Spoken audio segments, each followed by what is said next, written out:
Okay, before we get started on how to use the machines with some of the processes, what we'd like to do is to talk to you about some of the workings with inside of the machine.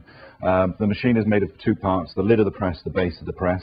The actual lid of the press is basically two layers of glass. The top layer of glass is a toughened layer of glass, so that if you do want to use it as a workbench when you're not using the machine, you can do. But please make sure that you put a piece of board on there, nothing too heavy, and it's always good to put a cutting mat on there. And please never use a glass cutter actually on top of the actual press. The bottom layer of glass is where the heat comes from, and you'll notice that it's at 87 at the moment, but it's preset at 90 degrees. So this piece of glass is actually reading 90 degrees centigrade, which is approximately 195 degrees Fahrenheit. So just be very careful, don't touch the glass, it will burn you. So just be aware that that is a very hot item. In the base of the press, what you have in the base of the press is basically a rubber diaphragm with a grey seal that works all the way around the edge. A little hole in the bottom at the back right hand corner that's connected to the vacuum pump.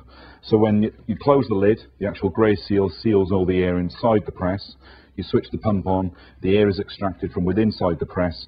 The diaphragm then, because there's a vacuum created within inside, forces itself up onto the glass. So this is where you get your heat, and this is where you get your pressure from. You'll also notice in the base of the press we've got a product called grey vacuum foam. Grey vacuum foam is designed for two reasons. Here, when we're dry mounting, which is the next process that we'll show you, it's actually being used as a breather blanket, so it's on the base of the press. The second usage, which we'll show you later, is when you're heat sealing, and it's designed. Our heat seal films are pre-pierced, so they come with holes in them. The idea here is that you put this on top of the heat seal film, the air travels out through the heat seal film, out through the foam and out into the atmosphere. So it's got two uses: breather blanket, and on the top as a heat for the heat seal film. We have here as well clear silicone release film. Clear silicone release film is a double-sided product. Nothing will stick to this either side.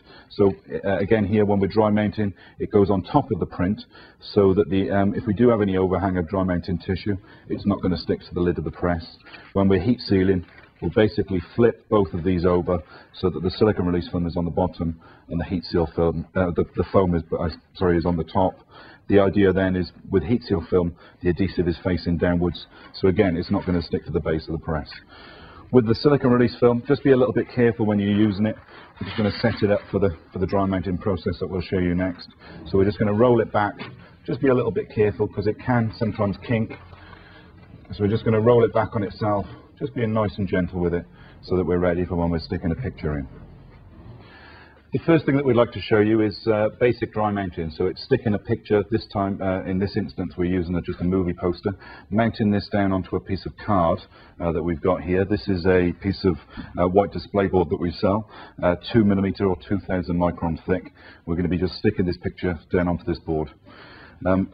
This time we're going to be using a product called a dry mounting tissue, which is called either Unimount or Trimount. It's a double-sided adhesive, a heat-activated double-sided adhesive that will stick the picture down onto the board. It's exactly the same on both sides, and the idea is that it melts and bonds the two surfaces together. So we're going to stick this picture down onto card. First, before we do that, we'll just explain some of the boards that you can and can't use in the press. Here we've got a selection of some of the substrates that we're going to use. This is the 2000 micron or 2mm thick card that we're going to use. Very smooth on both sides. It's a very good product to mount down onto. We've also, in the press, you can also use, this is foam core, foam-centered board. It's a very lightweight board. There are some issues with using foam-centered board in the vacuum press, which we'll actually cover in a later chapter when we're actually mounting the picture down onto foam-centered board. But you have to be aware that the edges actually crush down very easily. So we'll explain that in a bit further detail. Here we've also got, this is 12mm, or about ½ inch thick MDF, which we can mount a picture down onto as well. And again, we're going to show you that later on in the DVD. Here we've got 3mm Masonite, or dual-faced hardboard. Again, this is a nice product to mount your picture down onto. Again, all four of these products, these substrates, can be mounted down using the dry mounting tissue. Okay, two that we want to avoid, and I know picture framers especially can use this type of product. This is a fluted or corrugated type cardboard, and you can probably actually see already that there's ridges within the surface of the board. If you're mounting a picture down onto this, especially in the vacuum press where you're giving it a lot of pressure over the surface area at any one time. This will actually show through and it'll make your picture look like it's ridged and ribbed. So avoid that. Also, the other one to avoid is a product called Foamex. Foamex is an expanded rigid PVC. This is a 5mm thick board. It's a very hard substrate. You'll identify it quite easily because it's normally got a cling film to protect the surface of the board. Not ideal for vacuum presses. We would recommend that this is done through one of our jet mounters through the roller laminator system. So 2 to avoid, but plenty other ones to choose from. Okay, so we want to stick this picture down onto the board. So what we've got here, this is the dry mounting tissue. We'll just move our poster out of the way. Roll the sheet, or roll the dry mounting tissue out. We can lay our poster onto it. Okay. Then trim. You can notice here I'm leaving about 1 centimetre or ½ an inch all the way around the print. Just makes life a little bit easier when you're actually sticking it down onto the board, because we're going to trim all the board up. The board is a lot larger than the dry mounting tissue and the poster, so we can trim it all up in one go afterwards. So we're now going to mount the picture down onto this 2mm card or 2000 micron white display board. Using our tack rag, actually we'll just give this a little bit of a wipe over just to make sure that there's no dust or dirt on the substrate. Remember that when you're mounting and laminating, dust is your mortal enemy, so always make sure that everything's nice and clean. We can position the board, even just make sure, turning the print over, just make sure that the back of the print is nice and clean. Okay. Position it, centrally line it up so that the board, the tissue and then the print is going down in that order. Over to the press, into the press, slide it underneath the silicone, making sure that it's within the confines of the press, making sure that the poster is within the actual dry mounting tissue area. We can then roll back our silicone release film,